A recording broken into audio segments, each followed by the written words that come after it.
Jo Kenya mano yudo midila e piem mag Olympics higa mar 2024 mane obagi e boma ma Paris, piny mar France, ne obedo gi nyasi mar rado gi johera mag e boma ma Miramas bang' tugogo rumo ayanga. Kotelnegi gi jatugo Beatrice Chebet mane oloyo midila mar gold 2 kachiel gi Emmanuel Wanyonyi mane oloyo ng'we mag mita 800.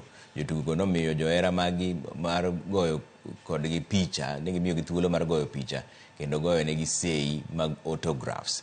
Jong'wech mane ok oyuoro e nyasino ne en mana Mary Mora mane oloyo midila mar bronze, Helen Obiri mane oloyo midila mar bronze kendo e ng'we kinda, kachiel gi Abraham Kibiwot mane oloyo midila mar bronze bende.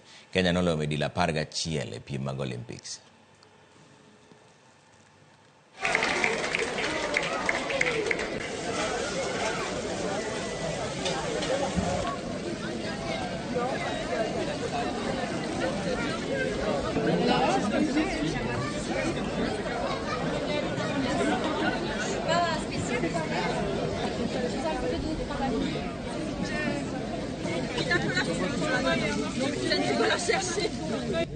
Today, we are here once again to register our big thank you to you all, the people of Miramas and the larger southern part of France. I believe that even after this, the end of Paris 2024 Olympic Games, we are going to continue together going forward.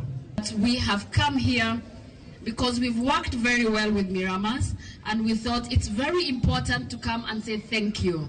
The athletes said they would not go back to Kenya without coming back to Miramas, where it all started, to say thank you very much. One thing I must say that I'm extremely excited, very happy for this performance, considering that, as I said before, other nations had embraced technology. We were still trying to find out, what this technology is all about. We were still depending on what we call raw talent.